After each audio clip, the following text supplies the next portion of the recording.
नमस्कार साथियों, BPSC TRE 1, 2, 3 में पूछे गए प्रश्नों पर आधारित 1500 प्रश्नों की श्रृंखला में आपका स्वागत है।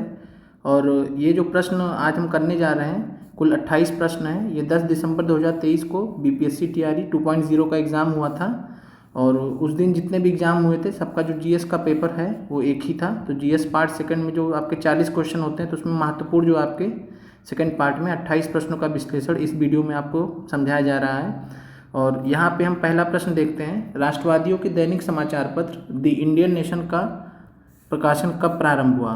तो द इंडियन नेशन, बहुत महत्वपूर्ण सवाल है और ये बीपीएससी स्पेशल का सवाल है। ध्यान रखना आपको, ये बीपीएससी स्पेशल का है, बीपीएससी हिस्ट्री स्पेशल का सवाल है ये। और इस प्रश्न का जो सही जवाब है वह है 1931। और अगला प्रश्न आपसे पूछ सकता है कि द इंडियन नेशन का प्रकाशन किसने, या इंडियन नेशन अखबार है, इसके संस्थापक कौन थे? तो आपको संस्थापक ध्यान रखना, बहुत ही महत्वपूर्ण व्यक्ति हैं और ये थे दरभंगा के महाराजा, दरभंगा के महाराजा कामेश्वर सिंह, राजा कामेश्वर सिंह।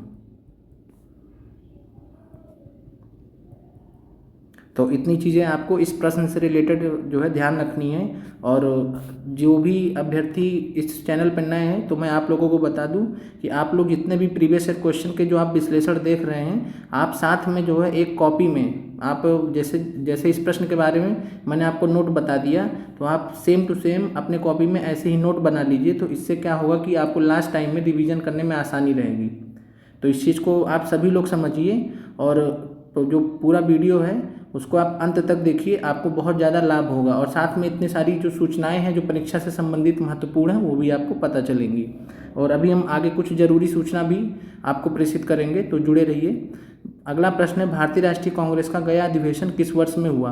तो भारतीय राष्ट्रीय कांग्रेस का जो गया अधिवेशन था ये 1922 में हुआ था और ये गया बिहार में हुआ था।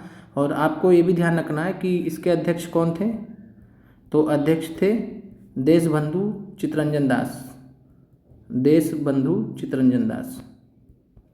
अब मैं यहाँ पे मैंने लिखा नाम देशबंधु, तो प्रश्न एक ये भी पूछा जाता है कि देशबंधु के नाम से किनको जाना जाता है? तो चित्तरंजन दास को, जिनको सीआर दास भी कहा जाता है।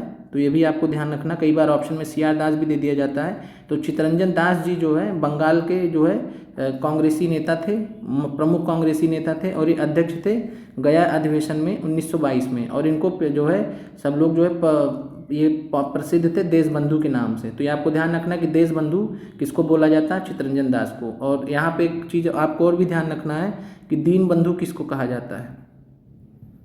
दीनबंधु के नाम से कौन जाना जाता है? तो आपको कमेंट के माध्यम से बताना है। और साथ में आप लोगों को अगर ये विश्लेषण एनालिसिस अच्छा लगता हो, आपके परीक्षा में महत्वपूर्ण लगता हो, तो आप जो है कमेंट कर सकते हैं, जिससे जो आपसे बाद में जो भी अभ्यर्थी आएंगे उनको जो है एक वीडियो का फीडबैक भी मिल जाएगा और उनको इससे जो है एक अंदाज़ा भी हो जाएगा। तो आप जैसा यहाँ पे विश्लेषण कराया जा रहा है, तो उसी हिसाब से आप जो है कमेंट जरूर करिए। और कमेंट से हमको भी प्रेरणा मिलती है कि हम आपके लिए अच्छा करें।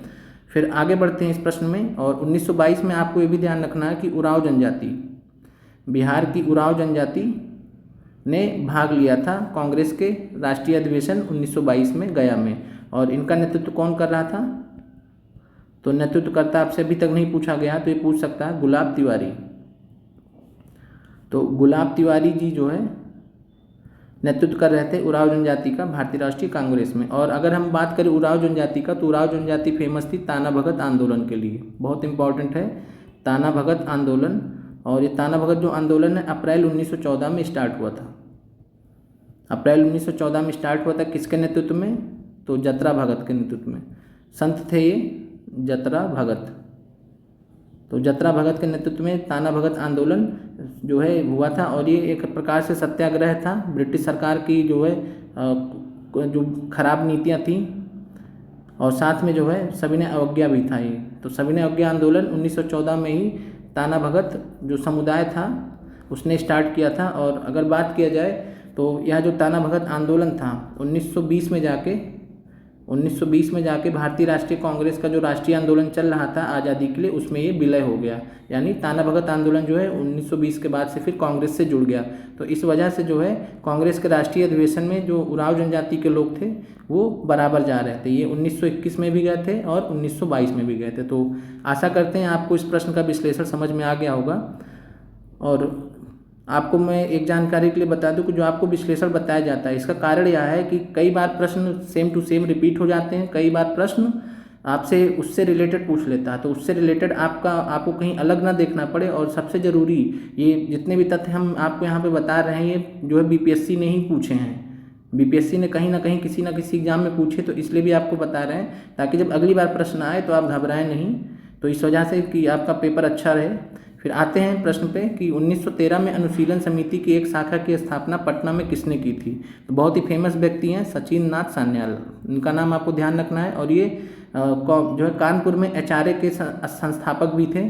तो आपको ध्यान रखना सचिन नाथ सान्याल एचआरए के 1924 में जो हिंदुस्तान रिपब्लिकन एसोसिएशन था जिसकी स्थापना राम प्रसाद बिस्मिल के साथ में सचिन नाथ सान्याल ने की थी। तो ये सचिन नाथ सान्याल बहुत महत्वपूर्ण व्यक्ति हैं। और अगर बात किया जाए तो सचिन नाथ सान्याल ने 1913 में अनुशीलन समिति की एक शाखा की स्थापना पटना में की थी। और इस प्रश्न से रिलेटेड आपको जो फैक्ट याद रखना है वह यह है कि अनुशीलन समिति के बारे में आपको जानना है।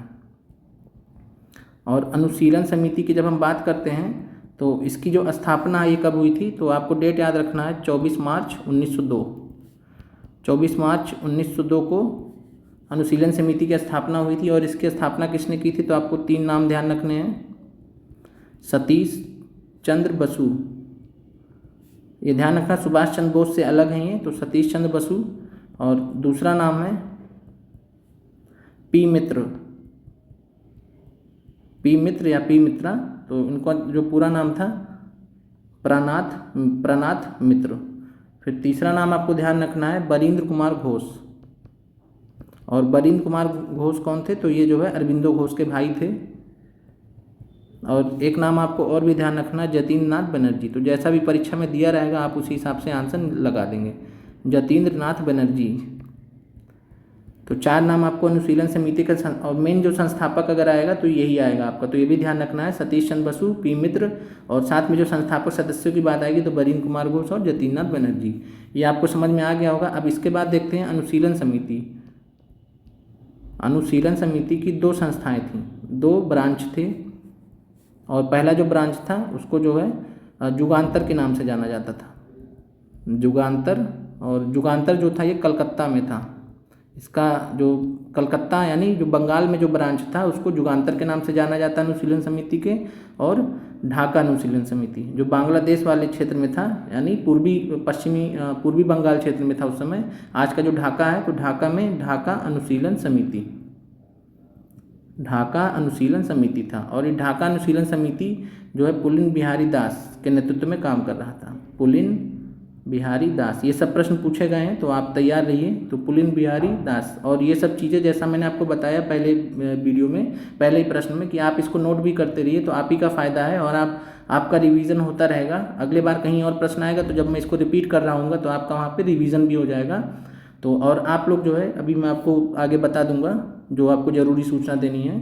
तो ढाका अनुशीलन समिति की जो स्थापना वो पुलिन बिहारी दास ने की थी। और जुगांतर ग्रुप की अगर बात की जाए तो जुगांतर ग्रुप जो है बरींद्र कुमार घोष के नेतृत्व में काम कर रहा था, बरींद्र कुमार घोष के नेतृत्व में काम कर रहा था। और ढाका अनुशीलन समिति की बात किया जाए तो पुलिन बिहारी दास ने जो है इसको शुरू किया था 1905 में।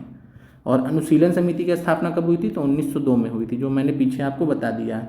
और साथ में जो है जुगांतर जो है ये युगांतर या जुगांतर पत्रिका भी चलाते थे, युगांतर या जुगांतर। तो युगांतर या जुगांतर पत्रिका भी आए तो किससे संबंधित है, तो बरींद्र कुमार घोष से। तो ये आपको ध्यान रखना है, युगांतर या जुगांतर पत्रिका बरींद्र कुमार घोष से संबंधित है। आशा करते हैं कि आपको अनुशीलन समिति के बारे में समझ में आ गया होगा। अगले प्रश्न पे आते हैं। बंगाल व बिहार के नील कृषकों की दशा का वर्णन करते हुए नील दर्पण नाटक किसके द्वारा लिखा गया। बहुत ही महत्वपूर्ण प्रश्न है, बार बार पूछा जा रहा है। तो बंगाल और बिहार के नील कृषकों की दशा का वर्णन करते हुए नील दर्पण नाटक दीनबंधु मित्र के द्वारा लिखा गया था। बहुत ही फेमस प्रश्न है। और नील दर्पण जो है एक उपन्यास था और इस जो है नाटक में जो बिहार के नील कृषक थे उनकी दशा का वर्णन किया गया था। और इसी नाटक से प्रेरित होकर, इसी जब ये पुस्तक का जो है प्रसार हुआ तो प्रेरित होकर जो है बंगाल और बिहार के नील कृषकों ने विद्रोह कर दिया, जिसको नील विद्रोह के नाम से जाना जाता है। और नील विद्रोह का टाइम क्या था, तो 1859 से 60, ये भी आपको ध्यान रखना है। और नील विद्रोह के नेता कौन थे, तो आपको ध्यान रखना है दिगंबर विश्वास और विष्णु विश्वास, ये आपको ध्यान रखना है, दिगंबर विश्वास और विष्णु विश्वास। तो ये जो है नील विद्रोह के नेता थे, ये आपको ध्यान रखना। और जो पुस्तक थी नील दर्पण, ये दीनबंधु मित्र ने लिखा था। बाकी महात्मा गांधी से रिलेटेड मैंने जो है मॉडर्न हिस्ट्री की क्लास में, जो 5वीं नंबर की क्लास है, महात्मा गांधी स्पेशल है, तो आप वहाँ पे देख सकते हैं। फिर आगे बढ़ते हैं, इनमें से किस महिला ने बिहार में नमक सत्याग्रह में सक्रिय भाग लिया था। बहुत ही महत्वपूर्ण सवाल है, बिहार स्पेशल का सवाल है ये। और जब मैं बिहार स्पेशल की बात करता हूँ तो वहाँ आपको ध्यान रखना, इससे पिछला जो प्रश्न था अनुशीलन समिति वाला पटना में, वो भी जो है बिहार स्पेशल का था। और अनुशीलन समिति की बिहार में बात आए या पटना में बात आए तो आंसर सचिननाथ सान्याल हो जाएगा। इस प्रश्न में आते हैं तो बिहार में नमक सत्याग्रह में सक्रिय भाग लिया था। तो इसके बारे में मैं आपको बता दूं कि श्रीमती हसन इमाम, जिनको बेगम हसन इमाम के नाम से जाना जाता था, बेगम हसन इमाम के नाम से जाना जाता था। और ये कौन थी, तो ये जो है भारत में उस समय जो बिहार के प्रमुख कांग्रेसी नेता थे, बिहार से प्रमुख कांग्रेसी नेता थे हसन इमाम। तो हसन इमाम की जो है ये बेगम थी, वाइफ थी जो है श्रीमती हसन इमाम। और श्रीमती हसन इमाम ने क्या किया था, 25 जुलाई 1930 को, डेट आपको याद रखना है, 25 जुलाई 1930 को श्रीमती हसन इमाम के नेतृत्व में पटना में, कहाँ पे, स्थान भी आपको ध्यान रखना है, पटना में 3000 महिलाओं ने, बहुत इंपॉर्टेंट है, 3000 महिलाओं ने विशाल जुलूस निकाला था। क्या निकाला था, तो विशाल जुलूस।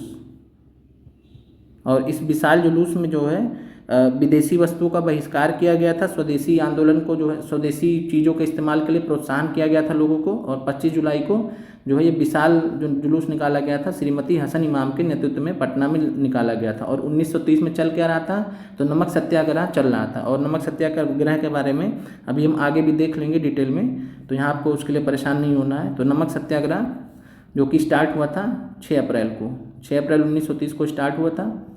और फाइनली फिर जो है 25 जुलाई को जो है नमक सत्याग्रह को जो है एक्सटेंशन देते हुए, विस्तार करते हुए श्रीमती हसन इमाम के नेतृत्व में महिलाओं ने जो है निकाला था। और इसमें इनके साथ में मीरा देवी थी और साथ में गौरीदास, ये भी इनके साथ में 3 महिलाओं ने भाग लिया था। तो आपका जो आंसर हो जाएगा वो हो जाएगा उपयुक्त में से 1 से अधिक। तो आपको आंसर समझ में आ गया होगा, उपयुक्त में से 1 से अधिक। आगे बढ़ते हैं और आपको यहाँ पे मैं थोड़ा और जानकारी दे दूँ। बेगम हसन इमाम बिहार के सुप्रसिद्ध कांग्रेसी नेता श्री हसन इमाम की पत्नी थी। इन्होंने एवं उनकी पुत्री सुश्री सुमी ने, तो सुमी नाम आपको ध्यान रखना है, इनकी पुत्री का नाम था, गांधी जी के आह्वान पर विदेशी वस्तुओं के बहिष्कार एवं शराब की दुकानों पर सफलतापूर्वक धरना दिया। जब श्री हसन इमाम मॉन्टेग्यू चेम्सफोर्ड के भारत सुधार अधिनियम जो 1919 में कानून आया था के खिलाफ अंग्रेजी शासन पर दबाव डालने के लिए एक प्रतिनिधिमंडल के साथ इंग्लैंड गए, तब श्रीमती हसन इमाम एवं उनकी पुत्री भी उनके साथ गई थी। राजनीतिक कार्यों के लिए इंग्लैंड जाने वाली बिहार की प्रथम महिला थी। तो आपको ये भी ध्यान रखना है, राजनीतिक कार्यों के लिए इंग्लैंड जाने वाली बिहार की प्रथम महिला कौन थी, तो बेगम हसन इमाम। 25 जुलाई 1930 को जो इन्होंने किया था वो मैंने आपको बता ही दिया है। तो फिर अगला प्रश्न है, 1915 में होम रूल लीग की स्थापना या किसने प्रारंभ किया था। तो चूंकि 1915 में होम रूल लीग की स्थापना हुआ ही नहीं था, 1916 में हुआ था, और अप्रैल 1916 और साथ में जो है सितंबर 1916 में स्थापना हुआ था। तो इस प्रश्न का जो आंसर माना है बीपीएससी ने भी, वो भी उपयुक्त में से कोई नहीं, क्योंकि 1915 में ऐसी कोई घटना हुई नहीं थी। तो आपको ध्यान रखना है। आइए समझते हैं। और यहाँ पे जो है जो आपका था ये होम रूल लीग से संबंधित 2 महत्वपूर्ण व्यक्तियों के नाम आपको ध्यान रखने, बाल गंगाधर तिलक, और इन्होंने जो है पूना में इनका जो है मुख्यालय था। होम रूल लीग की स्थापना की थी अप्रैल 1930 में, माफ़ कीजिएगा अप्रैल 1916 में। और फिर एनी बेसेंट के बारे में हम डिटेल में जो है पिछले वीडियो में देखे थे, तो आप देखिएगा वहाँ पे। एनी बेसेंट ने जो है सितंबर 1916 में मद्रास में, कहाँ पे, तो मद्रास, स्थान ध्यान रखना है। एनी बेसेंट ने जो होम रूल लीग की स्थापना की उसका जो हेडक्वार्टर था मद्रास में था। और तिलक ने जो होम रूल लीग चलाया था वो पूना में उसका हेडक्वार्टर था। और तिलक ने जो है होम रूल लीग की स्थापना किस जगह पे की थी, तो बेलगाम कर्नाटक में। तो बेलगाम कर्नाटक में इन्होंने जो है पहला जो अधिवेशन हुआ था, या कह लीजिए जहाँ पे स्थापना हुई थी होम रूल लीग की, तो ये बेलगाम में हुआ था, और साथ में इनका जो हेडक्वार्टर था वो पूना में था। आगे बढ़ते हैं। इंडिया डिवाइडेड पुस्तक किसने लिखी है, तो इंडिया डिवाइडेड जो पुस्तक है वो हमारे आदरणीय राजेंद्र प्रसाद जी ने, बाबूजी ने लिखी है। तो राजेंद्र प्रसाद जी ने इंडिया डिवाइडेड पुस्तक लिखी है। और जो पुस्तक का नाम आपसे पूछा जा सकता है तो वो भी देख लेते हैं। तो बाल गंगाधर तिलक की जब बात आती है तो यहाँ इनसे रिलेटेड दो आपको पुस्तक का नाम ध्यान रखना है, गीता रहस्य, जो इन्होंने मंडाले जेल में लिखी थी। जब इनको जेल हुआ था 6 साल के लिए, तो 1914 में इन्होंने गीता रहस्य लिखी थी मंडाले जेल में। और दूसरा चीज़ है बाल गंगाधर तिलक का the Arctic home in the Vedas, ये आपको ध्यान रखना है, the Arctic home in Vedas. तो ये पुस्तक है आर्कटिक होम इन बेदास, इसके लेखक कौन है, बाल गंगाधर तिलक। इसके अलावा आपको जो ध्यान रखना है यहाँ पे वो क्या ध्यान रखना है कि इंडियन स्ट्रगल बहुत बार बार पूछा जा रहा है। तो इंडियन स्ट्रगल नाम का पुस्तक किसने लिखा था, तो इसको जो है सुभाष चंद्र बोस जी ने, नेताजी ने लिखा था, सुभाष चंद्र बोस जी ने। और अगर बात किया जाए India beans freedom, India beans freedom, तो इस प्रश्न के जो है इस पुस्तक के लेखक कौन थे, तो मौलाना अबुल कलाम आज़ाद। तो मौलाना आज़ाद, ये आपको ध्यान रखना है, मौलाना अबुल कलाम आज़ाद ने इंडिया बिन्स फ्रीडम और इंडियन स्ट्रगल सुभाष चंद्र बोस ने लिखा है। आगे बढ़ते हैं। और बाकी आपको एक पुस्तक का जो महत्वपूर्ण पुस्तक है उसकी आपको एक छोटी सी वीडियो दे दी जाएगी जिसमें आपको समझा दिया जाएगा। राजकुमार शुक्ला ने किस नेता को बिहार आने के और उनके आंदोलन को नेतृत्व प्रदान करने के लिए राजी किया, तो आप सभी जानते हैं महात्मा गांधी जी को इन्होंने अप्रोच किया था। और तो यहाँ पे चूँकि महात्मा गांधी जी दी ऑप्शन में दिए नहीं गए तो उपयुक्त में से कोई नहीं आपका आंसर हो जाएगा। आइए डिटेल थोड़ा सा ब्रीफ में समझ लेते हैं। जो कांग्रेस का अधिवेशन हुआ था लखनऊ में 1916 में, लखनऊ 1916 में, लखनऊ कांग्रेस के 1916 कांग्रेस के जो अधिवेशन में पहली बार चंपारण के किसान नील किसानों का जो मुद्दा था वो पहली बार कांग्रेस के समक्ष आया। तो ये भी प्रश्न पूछा गया। तो लखनऊ अधिवेशन 1916 में सबसे पहली बार आया। और दूसरा चीज़ है कि ये राजकुमार शुक्ला ब्रजकिशोर प्रसाद के साथ में जो है गांधी जी से मिले थे। और इनको सलाह किसने दिया था कि आप जाइए और गांधी जी से मिलिए, तो गणेश शंकर विद्यार्थी ने इनको सलाह दी थी। तो गणेश शंकर विद्यार्थी ने इनको सलाह दी थी। और अगर बात की जाए तो इन्होंने जो है राजकुमार शुक्ला जी ने जो है स्थानीय किसान नेता थे चंपारण के, और इन्होंने गांधी जी को जो है मनाया और कहा कि आप जो है हमारे नील किसानों के जो मुद्दे हैं, जो 3 कठिया पद्धति है उसके बारे में डिटेल में बताया, और गांधी जी से चंपारण आने का निवेदन किया। और गांधी जी चंपारण कब पहुँचे थे, तो गांधी जी जो है चंपारण पहुँचे थे, चंपारण गांधी जी कब पहुँचे, तो 10 अप्रैल 1917। और उसके बाद फिर जो है चंपारण सत्याग्रह स्टार्ट हुआ, जिसके बारे में हमने डिटेल में मॉडर्न हिस्ट्री की क्लासेस में की है और बहुत छोटे छोटे प्लेलिस्ट में है, तो उसके बारे में भी हम आगे बता देंगे। तो इस प्रश्न का आपको आंसर समझ में आ गया होगा। फिर है हिमालयी भूरा भालू, एशियाई जंगली भैंसे और रेगिस्तानी लोमड़ी किसके उदाहरण हैं। तो आपका जो पुस्तक है भूगोल एनसीईआरटी, तो भूगोल एनसीईआरटी से यह प्रश्न लिया गया है। और वहाँ पे जो आपका ऑप्शन माना गया दुर्लभ प्रजाति। तो जब हम एनसीईआरटी की क्लासेस आपको 3-4 दिन के अंदर कंप्लीट करा दी जाएंगी, पूरी एक साथ में अपलोड कर दी जाएंगी, तो वहाँ पे आपको दिखाया भी जाएगा कि यह प्रश्न जो है हिमालयन भूरा भालू, एशियाई जंगली भैंस, रेगिस्तानी लोमड़ी, तो ये दुर्लभ प्रजाति के उदाहरण है। तो आपका आंसर दुर्लभ प्रजाति हो जाएगा। और ये एनसीईआरटी भूगोल से प्रश्न पूछा गया था। अगला प्रश्न है मगध एवं अंग के मैदान निम्नलिखित में से किसके हिस्से हैं। तो बहुत ही महत्वपूर्ण प्रश्न है, बिहार स्पेशल का भी पार्ट है। तो मध्य गंगा का मैदान, तो मध्य गंगा का मैदान जो है इसमें मगध और अंग के मैदान आते हैं। और अगर निम्न देखिए 3 प्रकार के हैं। पहला है ऊपरी गंगा का मैदान, अब ये मान लीजिए गंगा के मैदान है ये, ठीक है। तो ये जो पार्ट है ये ऊपरी गंगा है, अपर गंगा है। और ये जो पार्ट है ये मध्य गंगा है, मिडिल गंगा है। और ये जो पार्ट है ये लोअर गंगा है।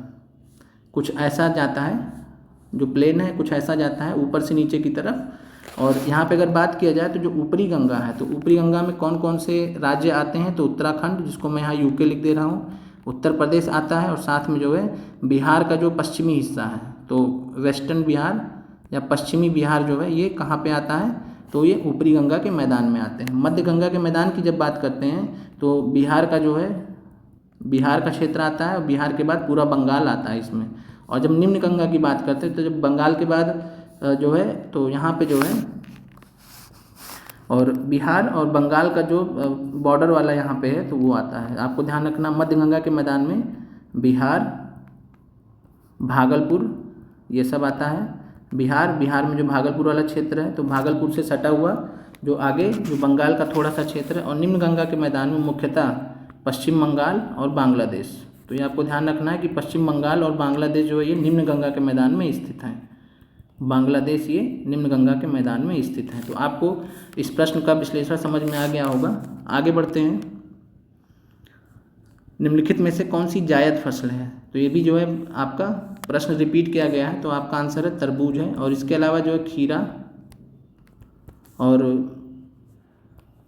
तरबूज खीरा हो गया, और इसके अलावा ककड़ी हो गया। तो ये सब जो है आपके जायद फसलें हैं। और इसके अलावा जो है आप खरीफ और रबी फसलों के बारे में आपने पढ़ा है, तो आप जो कमेंट के माध्यम से कुछ खरीफ और कुछ रबी फसलों के उदाहरण बता सकते हैं अगर आप जानते हैं। फिर अगला प्रश्न है, भारत का सबसे शुष्क स्थान है। तो भारत का सबसे शुष्क स्थान जो है जैसलमेर है, ये आपको ध्यान रखना है।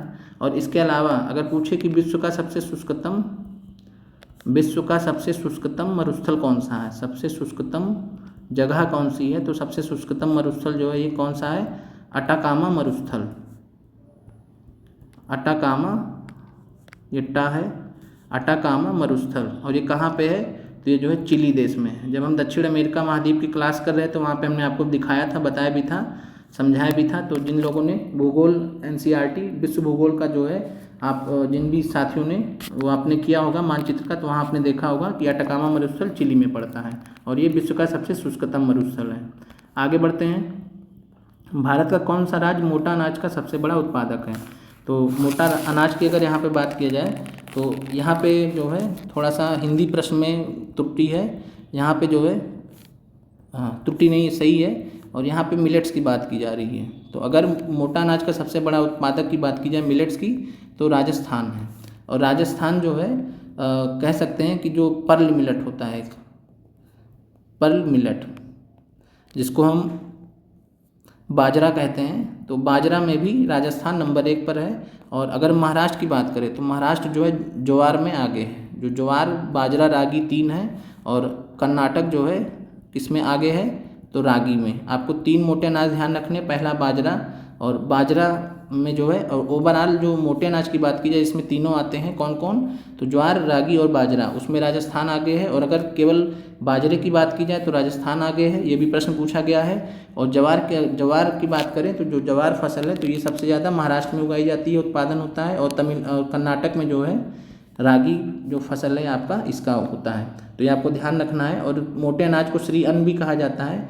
और ये जो है कह सकते हैं कि सूखाग्रस्त क्षेत्रों के लिए वरदान है। सूखाग्रस्त जहाँ पानी वगैरह उतना मात्रा में नहीं होता है तो सूखाग्रस्त क्षेत्रों में ये उगाए जाते हैं। इनको पानी की मात्रा बहुत ज़्यादा नहीं पड़ती है, और इसलिए जो है ये भविष्य की फसलें भी इनको कहा जा रहा है, क्रॉप्स ऑफ द फ्यूचर भी कहा जा रहा है।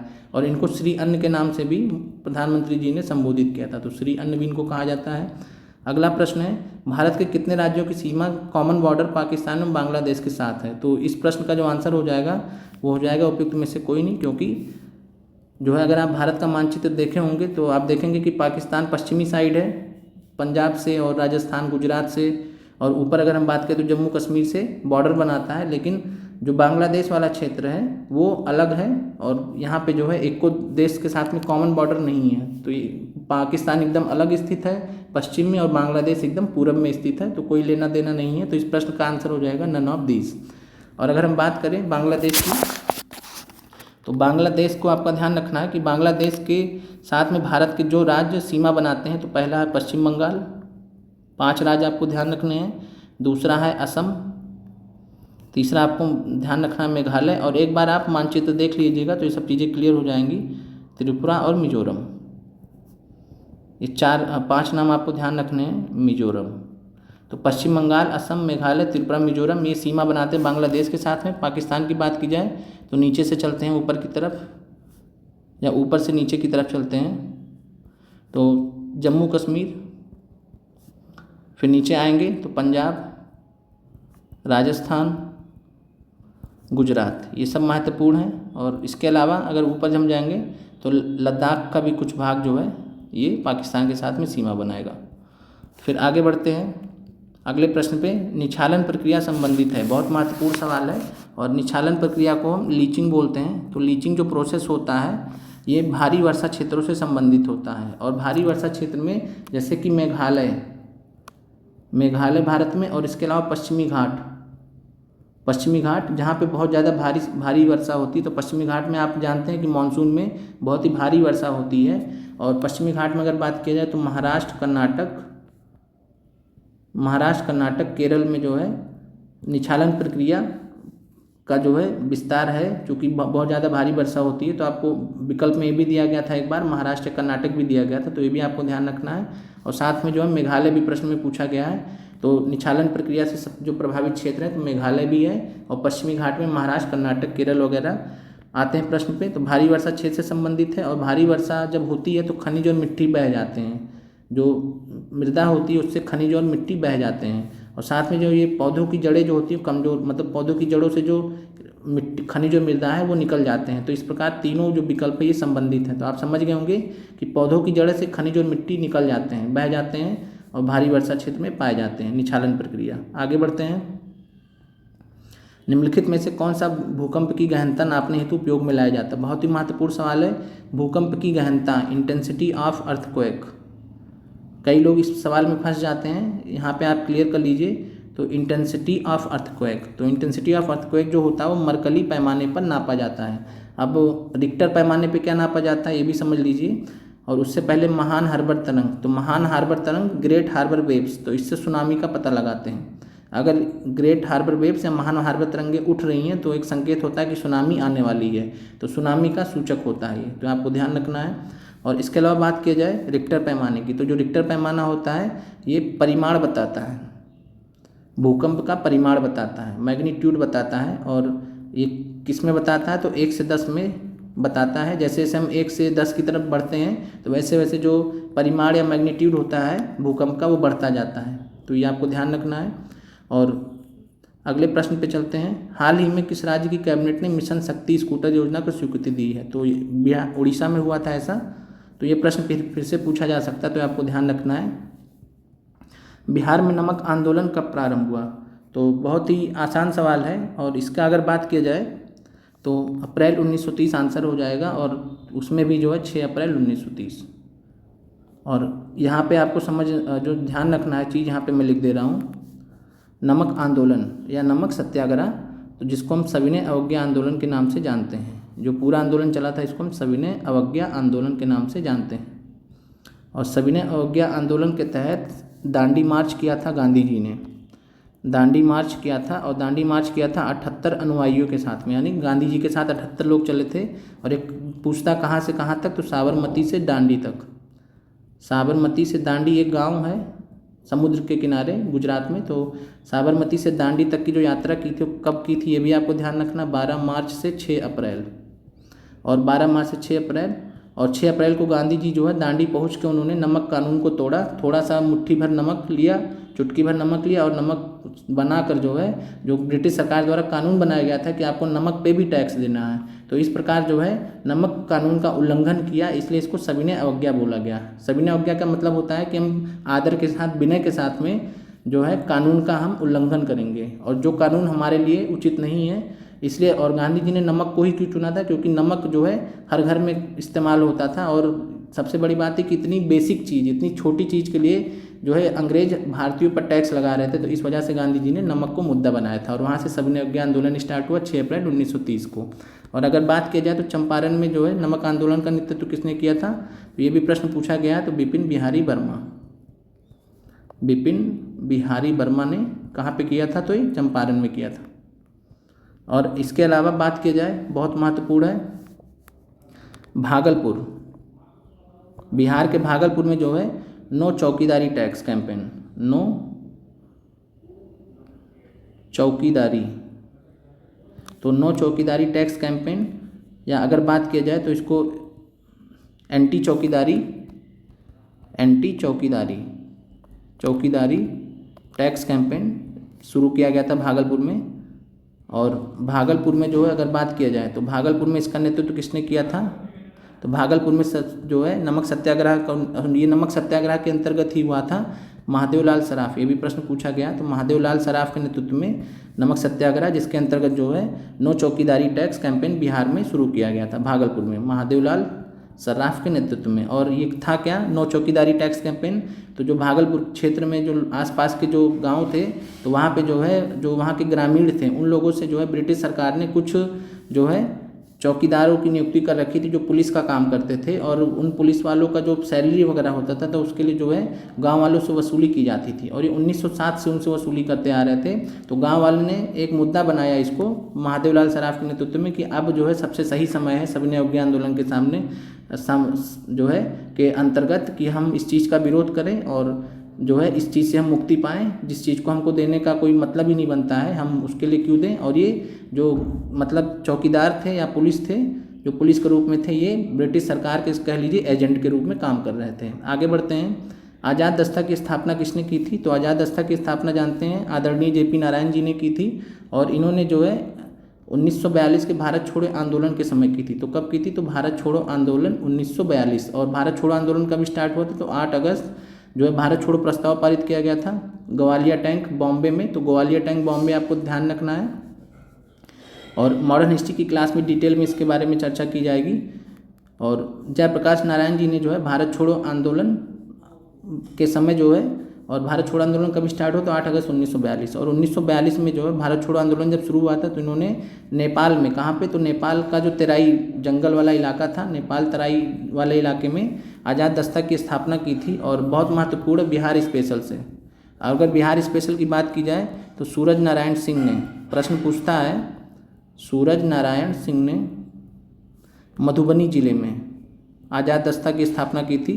तो मधुबनी जिले में आज़ाद दस्ता की स्थापना की थी। तो आपको ध्यान रखना है कि सूरज नारायण सिंह ने जो है मधुबनी जिले में आज़ाद दस्ता का एक स्वतंत्र ब्रांच का स्थापना किया था।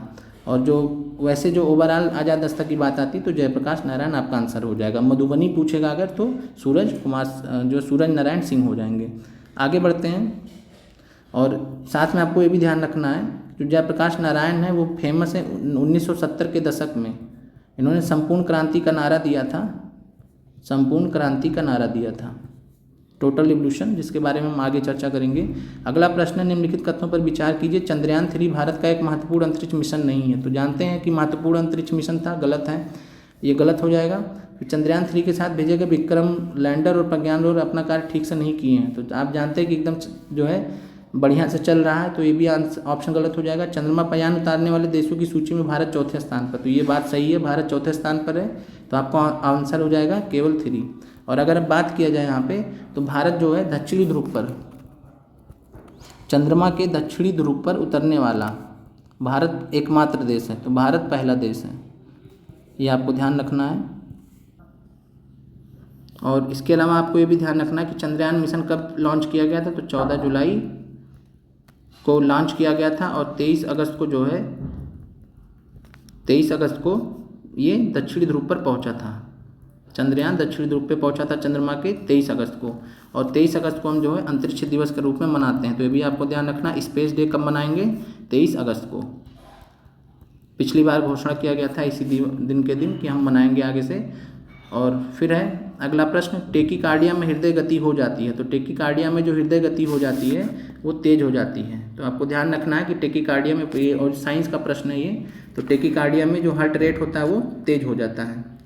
अगला प्रश्न है, मानव गुर्दे में निस्यंदन इकाइयों को कहा जाता है। तो जो फिल्ट्रेशन यूनिट्स होते हैं किडनी में, इनको हम नेफ्रॉन बोलते हैं, और आपने इसको बायो में पढ़ा भी होगा, नेफ्रॉन। और NCERT में ये दिया हुआ है, तो सिंपल है। बाकी NCERT साइंस की क्लासेस हम स्टार्ट कर दिए हैं, तो प्लेलिस्ट में आप देख लीजिएगा। फिर है, एरोबिक श्वसन के दौरान कितने पदों में CO2 का निष्पादन होता है? तो ये आप प्रश्न आगे के लिए ध्यान रखिएगा। 3 चरणों में जो है CO2 का जो है निष्पादन होता है। CO2 जो गैस होती है वो रिलीज होती है एरोबिक रेस्पिरेशन में 3 चरणों में, तो ये आपको ध्यान रखना है। और अगर हम बात करें तो जो एरोबिक श्वसन होता है, एरोबिक रेस्पिरेशन होता है, उसका जो रिएक्शन होता है आपके सामने है, तो C6H12O6 जिसको ग्लूकोज बोलते हैं, और ऑक्सीजन के साथ में अभिक्रिया करता है और क्या बनाता है? तो 6 कार्बन डाइऑक्साइड प्लस 6 H2O। तो यह प्रक्रिया होती है एरोबिक श्वसन के दौरान में। ये इंपॉर्टेंट है परीक्षा दृष्टि से, तो आपको ध्यान रखना है। आगे बढ़ते हैं। अगला प्रश्न है, हाइड्रोजन परमाणु के nवें स्थिर कक्ष का अर्धव्यास किसके समानुपाती होता है? तो इसको टीजीटी और 6 से 8 साइंस वाले भी ध्यान रखेंगे, वहाँ प्रश्न पूछा जा सकता है। और ये bore theory of hydrogen atom से प्रश्न पूछा गया है, तो इसका जो सही आंसर हो जाएगा n² हो जाएगा। जो रेडियस होता है, जो त्रिज्या होती है, तो वो r जो है n² के ये समानुपाती होता है। अगर बात की जाए काइनेटिक एनर्जी की, जो काइनेटिक एनर्जी होता है, गतिज ऊर्जा, वो 1/n² के, तो ध्यान रखना है 1/n² के काइनेटिक एनर्जी होती है, और n जो रेडियस त्रिज्या होती है जो प्रश्न में पूछा गया वो n² के समानुपाती होती है। आगे बढ़ते हैं, निम्नलिखित में से कौन सी विद्युत चंबकीय तरंग नहीं है? तो इस प्रश्न का जो सही जवाब हो जाएगा, इलेक्ट्रोमैग्नेटिक वेव कौन सा नहीं है, ईएम वेव कौन सा नहीं है? तो जो ईएम वेव होती है, तो गामा रेज आपका ईएम वेव है, एक्सरे भी आपका है, अल्फा जो किरण होती है अल्फा रेज, साथ में कॉस्मिक रेज, ये भी जो है विद्युत चुंबकीय तरंग नहीं होती है। तो जो अल्फा किरण होती है वो, और साथ में अगर बात की जाए कॉस्मिक भी अगली बार दिया जा सकता है। तो जो कॉस्मिक तरंग होती हैं, और कॉस्मिक तरंग कहाँ से निकलती हैं? तो सूर्य से निकलती हैं, सूर्य से जो निकलती है उनको कॉस्मिक रेज बोला जाता है। और साथ में जो अल्फ़ा और कॉस्मिक, ये जो है विद्युत चुंबकीय तरंग नहीं है। और यहाँ पे आप जो है इलेक्ट्रोमैग्नेटिक रेडिएशन का जो स्पेक्ट्रम है वो देख रहे हैं, और इलेक्ट्रोमैग्नेटिक स्पेक्ट्रम के अंतर्गत आपको ध्यान रखना है कौन कौन से किरणें आती हैं। तो रेडियो वेव्स आते हैं, माइक्रोवेव्स आते हैं, इंफ्रारेड आते हैं, विजिबल लाइट का आता है, और अल्ट्रा वायलेट का आता है, जो सूर्य की किरणें होती हैं, जो अल्ट्रा वायलेट होता है, एक्सरे जो हम जो है जांच वाच करवाते हैं, और साथ में गामा रेज। तो आप देख रहे हैं radio waves, microwaves, infrared waves, visible light wave, ultra violet wave, X rays और गामा रेज, ये किसके पार्ट है? तो इलेक्ट्रोमैग्नेटिक स्पेक्ट्रम के पार्ट हैं ये। तो ये आपको ध्यान रखना है कि इलेक्ट्रोमैग्नेटिक स्पेक्ट्रम के पार्ट हैं, और कौन सा नहीं है? तो आपने देखा इलेक्ट्रोमैग्नेटिक स्पेक्ट्रम को, तो विद्युत चुंबकीय जो तरंगे कौन सी नहीं होंगी, तो हमने देखा कि अल्फ़ा वहाँ पे नहीं है, और साथ में कॉस्मिक भी नहीं है, बाकी गामा हमने देखा, एक्सरे भी देखा, तो आपका आंसर हो जाएगा अल्फ़ा किरण। अगले प्रश्न पे आते हैं, अभिक्रिया जिसमें ऑक्सीकरण संख्या घटती है को कहा जाता है? तो इसको जो है अपचयन बोला जाता है, जिसमें ऑक्सीकरण घटती है, और उपचयन जो ऑक्सीडेशन होता है, इसमें जो है ऑक्सीकरण संख्या जो है बढ़ती है। तो आप ध्यान रखिएगा, जस्ट उल्टा है। तो ऑक्सीडेशन या उपचयन में जो है ऑक्सीकरण संख्या बढ़ती है, और जो रिडक्शन होता है जिसको अपचयन बोला जाता है, उसमें ऑक्सीकरण संख्या घटती है। जैसे एग्जांपल हम लेते हैं 2MnO, यहाँ पे जो है ये Mn + O2 बनता है। तो अगर यहाँ पे ऑक्सीकरण संख्या की बात की जाए, 2MnO + 2Mn + O2, और इसकी बात किया जाए तो यहाँ पे जो Mn का जो ऑक्सीडेशन संख्या है, ऑक्सीकरण संख्या है, वो +2 है, ये +2 है। और यहाँ पे अगर बात किया जाए ऑक्सीकरण संख्या Mn का, क्योंकि ये फ्री है, अलग हो गया है, तो यहाँ पे जो उसका ऑक्सीकरण संख्या होता है वो 0 होता है। तो 2 से 0 हुआ, यानी 2 से 0 हो गया, यानी घट गया। तो यहाँ पे MnO का क्या हो रहा है? अपचयन हो रहा है, रिडक्शन हो रहा है। और जो NCERT में आपको पहली कक्षा में, क्लास 10th NCERT में आपको समझाए हैं, तो आप लोग जो है साइंस NCERT का पहला वीडियो भी देख लीजिएगा, आपको रासायनिक अभिक्रिया बहुत अच्छे से समझ में आ जाएगा। तो उपचयन में पहले क्या होता है, ध्यान रखिए, जो उपचयन होता है जिसको हम ऑक्सीडेशन बोलते हैं, यहाँ पे ऑक्सीजन जब जुड़ता है, जब ऑक्सीजन जुड़ता है किसी के साथ में, तो वहाँ पे जो है उदाहरण होता है उपचयन का, जब ऑक्सीजन ऐड होता है, ऑक्सीजन जुड़ता है, और जब ऑक्सीजन घटता है किसी से, ऑक्सीजन निकलता है, ऑक्सीजन जब निकलता है किसी प्रोडक्ट से, तो उस केस में अपचयन होता है। आगे बढ़ते हैं, निम्नलिखित में से किस गैस को वायुमंडलीय प्रदूषक माना जाता है? तो सल्फर डाइऑक्साइड जो है ये वायुमंडलीय प्रदूषक है। और अन्य उदाहरण आपको ध्यान रखने वायुमंडलीय प्रदूषक के, तो nitrous oxide N2O, carbon dioxide CO2, और ओजोन गैस O3, और कार्बन मोनोऑक्साइड जो जहरीली गैस है, तो कार्बन, ये आपको उदाहरण ध्यान रखने हैं। और इसके अलावा बात करें आर्गन की, तो आर्गन जो है, और अगर आर्गन की बात की जाए तो आर्गन जो है ये आपका ग्रीन हाउस गैस में आता है, जैसे कि CO2, N2O, तो ये सब जो है ग्रीन हाउस गैस में आते हैं। और इसके अलावा बात की जाए, आपको रेडॉन का नाम ध्यान रखना है, रेडॉन, और रेडॉन जो है ये रेडियो एक्टिव होता है, रेडियोधर्मी होता है, रेडियो एक्टिव या रेडियोधर्मी होता है, और यह हवा में नहीं पाया जाता। तो प्रश्न पूछा गया कि कौन सा गैस हवा में नहीं पाया जाता है? तो हवा में ये नहीं होता है, तो हवा में नहीं पाया जाता है। बाकी सभी गैसेस हवा में पाई जाती हैं, रेडॉन रेडियो एक्टिव होता है, तो इसलिए ये हवा में नहीं पाया जाता है। आगे बढ़ते हैं, एक बरसाती दिन में, तो जब बरसाती दिन होगा, यानी पानी बरस रहा होगा, रेनी डे होगा, तो उस दिन क्या होता है? तो उस दिन जो है जो शुष्क बल्ब तापमापी होता है, थर्मामीटर जो होता है, जब थर्मामीटर हम चेक करते हैं, दो प्रकार के थर्मामीटर होते हैं, एक होता है ड्राई बल्ब थर्मामीटर, एक होता है वेट बल्ब थर्मामीटर। तो ड्राई जो शुष्क बल्ब तापमापी होता है, उसमें जो है कह सकते हैं नमी वगैरह बिल्कुल भी नहीं होता है, उस पर उसका असर नहीं पड़ता है। और जो आर्द्र बल्ब तापमापी होता है, उस पर ह्यूमिडिटी नमी का असर पड़ता है। तो अब आप लोग बताइए कि जिस दिन बारिश हो रहा होगा, तो जो आर्द्र बल्ब तापमापी है, उसमें जो उसका जो टेम्परेचर होगा वो घटेगा।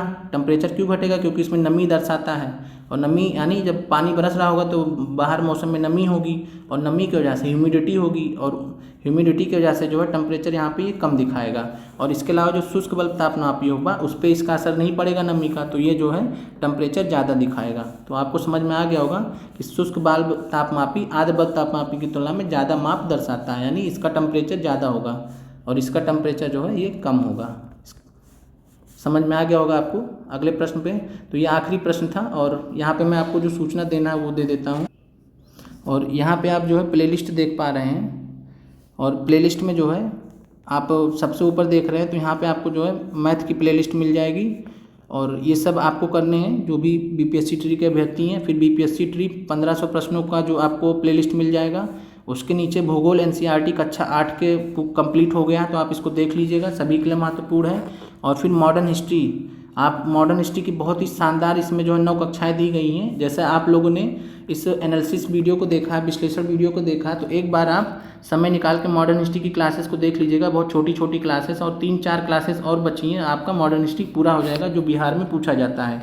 और फिर बहुत जो ज़रूरी है विश्व भूगोल, अगर आपको जो है वर्ल्ड ज्योग्राफी के प्रश्नों में दिक्कत हो रही है, तो आप विश्व भूगोल की कक्षाओं को एक बार कर लीजिएगा। और इन सभी के जो PDF है आपको टेलीग्राम पे डाल दिए गए हैं, PDF ये टेलीग्राम पे डाल दिए गए, तो आप वहाँ से डाउनलोड कर सकते हैं। और बात की जाए तो सबसे नीचे देख रहे हैं तो बीपीएससी तैयारी 500 प्रीवियस ईयर PIQ, तो इसमें जो है इसमें सिर्फ जो है जो आपका PRT में प्रश्न पूछे गए तो उनको अलग कर दिया गया है। और हालांकि ये जो है 1500 में भी आपको मिल जाएंगे, जो 1500 सीरीज है इसमें भी आपको ये मिल जाएंगे। फिर आगे देखते हैं। फिर यहाँ पे आप देख पा रहे हैं सबसे ऊपर जब जाएंगे आप प्लेलिस्ट में, जब आप सबसे ऊपर जाएंगे तो आपको साइंस एनसीईआरटी क्लास 10th का मिलेगा, और इसमें रासायनिक अभिक्रिया केमिकल रिएक्शन वाले चैप्टर को बहुत अच्छे से समझाया गया। अभी आपने प्रश्न देखा, पूछा गया था, तो आपके लिए महत्वपूर्ण है। ये मत सोचिए कि हमें एनसीईआरटी क्यों पढ़ना है, और बहुत ही सरल शब्दों में साइंस एनसीईआरटी पढ़ाया गया है। कल या आज शाम को जो दूसरा चैप्टर आएगा साइंस एनसीईआरटी का, जिससे परीक्षा में बहुत सारे प्रश्न पूछे गए हैं, जिसको हम डिस्कस करेंगे। और साथ में एनसीईआरटी के जो चैप्टर्स होते हैं उसके अंत में प्रश्न दिए होते हैं, कुछ जो है ऑब्जेक्टिव टाइप प्रश्न दिए होते हैं, ABC वाले ऑप्शन वाले, वो भी प्रश्न लगातार पूछे गए बीपीएससी में, तो वो भी हम डिस्कस कर रहे हैं एनसीईआरटी में। फिर साइंस एनसीईआरटी क्लास 8 के बारे में जो है अभी 3-4 वीडियो अपलोड हुआ, तो आप इसको भी देख लीजिएगा, जिसमें क्लास 6 एनसीईआरटी का जो महत्वपूर्ण चैप्टर था उसको भी यहाँ पर डिस्कस किया गया है।